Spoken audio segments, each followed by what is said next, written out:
Hello guys, this is Kuya Mike TV at samahan nyo na naman ako na sagutan itong APS topic sample exam. Ayan mga guys, sa palagay nyo, anong tamang sagot dyan?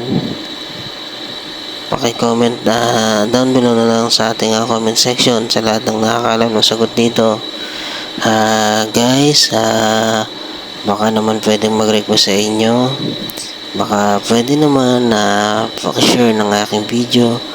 At paki-follow and like na rin para naman umabot sa kapwa yung video na to sa kapwa natin kay 21 na mga mag-exam batch 3 para sabay-sabay tayong mangarap at sabay-sabay tayong pumasa at makarating ng Korea at nang sa ganun may ahon natin ng konti sa kahirapan ng ating mga mahal sa buhay at ang ating binubuong pamilya. And guys, sana matulungan nyo ako na ma-share itong mga video ko para sa mga next na tamang sagot dyan guys. Number 2, kamsahamnida.